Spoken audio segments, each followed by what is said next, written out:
India market invest mindset আপনাদের স্বাগত। যা চ্যানেল নতুন এসেছেন তাদেরকে হলো প্লিজ চ্যানেলটাকে সাবস্ক্রাইব করবেন, লাইক করবেন, বেল আইকনটা প্রেস করবেন, তার সাথে অল বাটনটা প্রেস করবেন, নোটিফিকেশন সঙ্গে সঙ্গে আপনাদের কাছে গিয়ে পৌঁছাবে।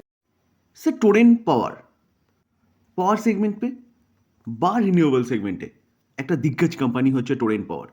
যে কোম্পানিটাকে দেখলে দেখা যাবে, দেখুন কোম্পানিটা লাস্ট এক বছরে 91% রিটার্ন দিয়েছে, প্রায় ডবল। কখন? যখন কোম্পানিটা তার হাই থেকে কিন্তু অনেকটা নিচে এসছে। দেখলে দেখা যাবে কোম্পানি হাই কত মেরেছে, 2037। সেখান থেকে কোম্পানিটা এখন চলছে কত, 1581, অনেকটা ডিসকাউন্টে পাওয়া যাচ্ছে। আমরা যদি কোম্পানিটার 5 বছরের রিটার্ন দেখি, দেখলে দেখা যাবে দেখুন 463% রিটার্ন দিয়েছে। 463% যথেষ্ট ভালো রিটার্ন বলতে পারেন। তো এই কোম্পানিটাকে নিয়ে কিন্তু একটা ব্যাপক বড় ব্রেকিং নিউজ পাওয়া যাচ্ছে। তো চলুন দেখে নিই কী ব্রেকিং নিউজ পাওয়া যাচ্ছে। প্রথমত দেখে নিই যে নিউজটা কবেকার নিউজ। নিউজটা কিন্তু আজকের নিউজ। তো এই যে নিউজটা পাওয়া যাচ্ছে না, এই নিউজের ইম্প্যাক্ট কিন্তু আমরা কালকে দেখতে পারবো, কারণ আজকে মার্কেট বন্ধ ছিল। তো স্যার টোরেন্ট গ্রুপ কী করতে চলেছে, ইনভেস্টমেন্ট করতে চলেছে কত, 1.1 লাখ কারোর on energy over next 8 years, অর্থাৎ এনার্জি সেগমেন্টে, যেখানে গভর্নমেন্ট কিন্তু রিনিউয়েবল সেগমেন্ট নিয়ে চিন্তাভাবনা করছে এবং গ্রো করানোর চেষ্টা করছে। তো এই কোম্পানিটাও কিন্তু তাই করছে। তো এই যে 1.1 লাখ কারোর যে ইনভেস্টমেন্ট করতে চলেছে কোম্পানিটা, এই ইনভেস্টমেন্ট কিন্তু রিনিউয়েবল সেগমেন্টেই হতে চলেছে। তো সেই জায়গায় দাঁড়িয়ে স্যার টোরেন্ট পাওয়ার এই কোম্পানিটা কিন্তু বলতে পারেন যে ব্যাপক একটা পারফরমেন্স দেখাতে চলেছে। কারণ স্বাভাবিকভাবে কোম্পানি যদি তার ইনভেস্টমেন্ট করে ফিউচার ওরিয়েন্টেড বিজনেসে, তো সেখান থেকে কোম্পানির ইনকাম বাড়বে। তো কোম্পানির ইনকাম বাড়লে অবভিয়াসলি কোম্পানির শেয়ার বাড়বে। দেখলে দেখা যাবে দেখুন টোরেন্ট পাওয়ার এই কোম্পানিটা কিন্তু যে থার্মাল পাওয়ার জেনারেশন ছিল না, সেখান থেকে কিন্তু কোম্পানিটা আস্তে আস্তে রিনিউয়েবল সেগমেন্টে শিফট করছে।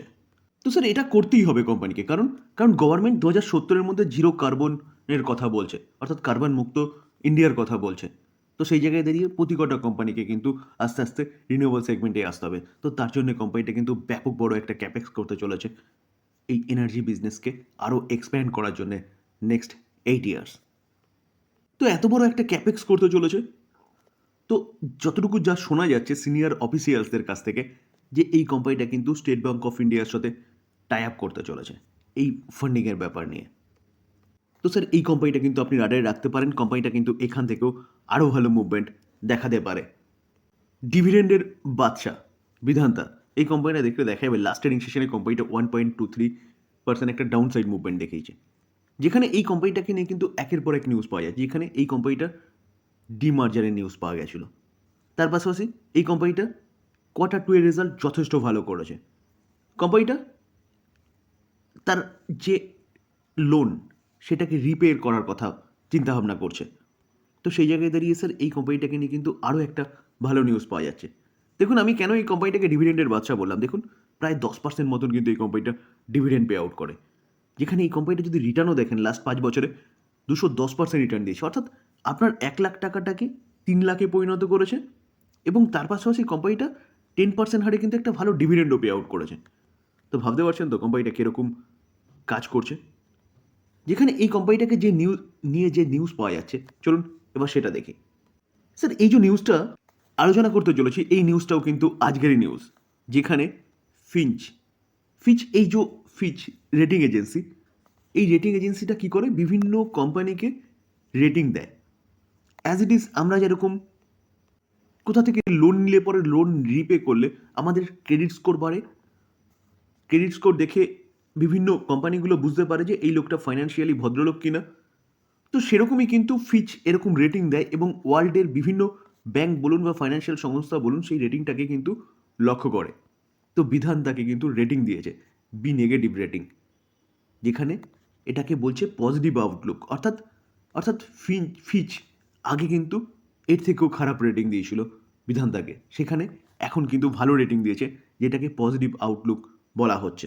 দেখুন এই আর্টিকেল দেখলেও দেখা যাবে আমেরিকার ক্রেডিট রেটিং এজেন্সি ফিচ রেটিং মেনটেন রেখেছে ইটস বি নেগেটিভ রেটিং। তো এই রেটিং দিলে কী হবে, অবভিয়াসলি কোম্পানি বিজনেস করার ক্ষেত্রে যে লোন, সেই লোন অনেকটা সস্তা হবে যত রেটিং ভালো হবে। তো এই জায়গায় দাঁড়িয়ে কিন্তু স্যার এই কোম্পানির জন্য এটা একটা ভালো নিউজ, যেখানে কালকে কিন্তু একটা ভালো মুভমেন্ট এই কোম্পানিটার মধ্যে এক্সপেক্ট করা যেতে পারে। তবে স্যার আবারও বলবো যে এই কোম্পানিটা নিয়ে চিন্তাভাবনা করার আগে কিন্তু এই কোম্পানিটার শেয়ার হোল্ডিং প্যাটার্ন দেখবেন, যেখানে কোম্পানির প্রোমোটারের কাছে যতটা শেয়ার রয়েছে, চলুন দেখেই নিই। লেটেস্ট শেয়ার হোল্ডিং প্যাটার্ন দেখলে দেখা যাবে, দেখুন সেপ্টেম্বর 2024 প্রোমোটার 56.4% স্টেক হোল্ড করছে। আমরা যদি প্রোমোটারের হোল্ডিং দেখি না, তাহলে দেখলে দেখা যাবে 99.99%, মানে যতটা প্রোমোটারের কাছে হোল্ডিং রয়েছে পুরোটা হোল্ডিংই কিন্তু প্লেজিং করা রয়েছে। স্যার এটা কিন্তু একটা ইম্পর্টেন্ট জিনিস, যেটা আপনি মাথায় রেখে তারপর বাই করার চিন্তাভাবনা করবেন।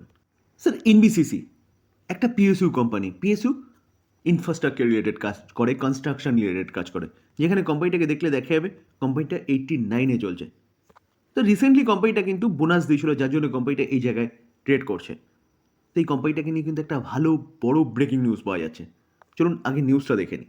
এই কোম্পানির সিএমডি বলছে, কি বলছে, এনবিসিসি এম রেখেছে টু ডবল রেভিনিউ টু কত, 25,000 crore by expending real estate ডেভেলপমেন্টের ক্ষেত্রে।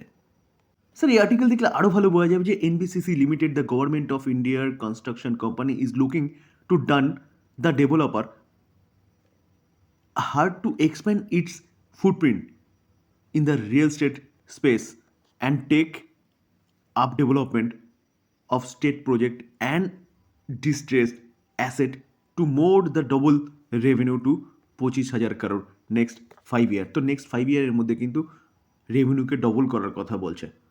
তো যেভাবে আমাদের রিয়েল স্টেটে গ্রোথ দেখা যাচ্ছে না, সেভাবে কিন্তু কোম্পানি এরকম একটা টার্গেট নিয়ে চলছে, যেটা কিন্তু অবভিয়াসলি কোম্পানির বিজনেসকে একটা পজিটিভ মুভ দেবে।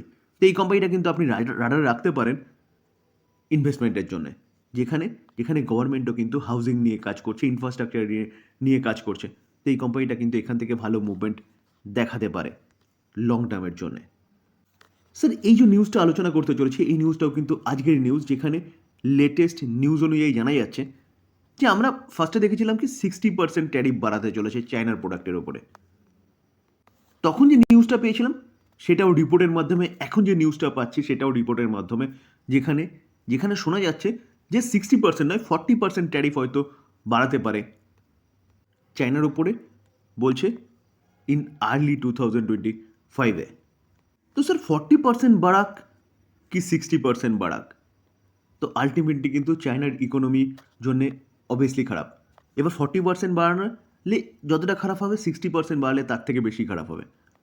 তো সেই জায়গায় দাঁড়িয়ে স্যার চায়নার ইকোনমি যদি খারাপ হয়, তাহলে আমাদের ইকোনমির জন্য কিন্তু ভালো এই জিনিসটা, কারণ ডোনাল্ড ট্রাম্পের সাথে আমাদের ইন্ডিয়ার সম্পর্ক যথেষ্ট ভালো। তো সেই জায়গায় দাঁড়িয়ে এখনও পর্যন্ত তেমন কিছু শোনা যায়নি যে ইন্ডিয়ার ওপর তারা ট্যারিফ বাড়াতে চলেছে। তো স্যার আমাদের নিফটি কিন্তু ভালো পারফরমেন্স দেখাতে পারে ভবিষ্যতে, কারণ কারণ চায়না যদি ডাউনসাইড মুভমেন্ট দেখায়, অর্থাৎ চায়নার ইকোনমি যদি ডাউনসাইড মুভমেন্ট দেখায়, তাহলে কিন্তু সবচেয়ে বেশি কম্পিটিটিভ অ্যাডভান্টেজ আমরা পাবো। তা আমরা পেলে অবভিয়াসলি নিফটি কিন্তু এখান থেকে ভালো র্যালি দেখাতে পারে। তো স্যার ভালো ভালো কোম্পানিগুলো চুজ করুন, কারণ মার্কেট এখনও অনেক নিচে আছে, বাই করার অপরচুনিটি খুঁজুন। স্যার ইলেকশন মহারাষ্ট্রে আজকে হয়েছে, তো এই ইলেকশনের শেষ, তো এক্সিট পোল কিন্তু রিলিজ হয়ে গেছে। তো এক্সিট পোল কি বলছে তার ওপর কিন্তু কালকে মার্কেটে নজর থাকবে। তো চলুন দেখে নিই এক্সিট পোলগুলো কি বলছে, কে সরকার গঠন করতে পারে মহারাষ্ট্রে। স্যার অ্যাট ফার্স্ট আমরা যে এক্সিট পোলটা দেখতে চলেছি সেটা হচ্ছে নিউজ 24 চাণক্য। তারা কি বলছে, তারা বলছে মহায়তী অ্যালায়েন্স, অর্থাৎ বিজেপি যে অ্যালায়েন্সে রয়েছে সেই অ্যালায়েন্স কিন্তু মেজরিটি স্টেক নয়, মেজরিটি সিট পেতে চলেছে। তো স্যার কত, 152 থেকে 160, যেখানে কংগ্রেস যেটা লিড করছে যেই জোটে, সেখানে বলছে কত 130 থেকে 138। তো এই নিউজ চ্যানেল অনুযায়ী বিজেপি কিন্তু সেখানে পুনরায় সরকার গঠন করতে চলেছে। এবিপি মাতৃজের এক্সিট পোল অনুযায়ী বিজেপি লিড যে জোট রয়েছে বা অ্যালায়েন্স রয়েছে, তারা 48% ভোট পেতে পারে, এবং যে কংগ্রেস যে জোট রয়েছে তারা হচ্ছে 42%। এখানেও কিন্তু তারা বলছে কি বিজেপি লিড যে অ্যালায়েন্স রয়েছে তারা কিন্তু গভর্নমেন্ট তৈরি করতে পারে। স্যার যতগুলো নিউজ চ্যানেল দেখা যাচ্ছে সবকটার এক্সিট পোল কিন্তু তাই বলছে। তো সেই জায়গায় দাঁড়িয়ে কিন্তু বলা হচ্ছে কি বিজেপি অ্যালায়েন্সে কিন্তু আবার মহারাষ্ট্রে সরকার গঠন করতে পারে। দেখুন exit poll result 2024 update, Mahayuti likely to win Maharashtra, অর্থাৎ বিজেপি লিড সরকার কিন্তু হতে পারে।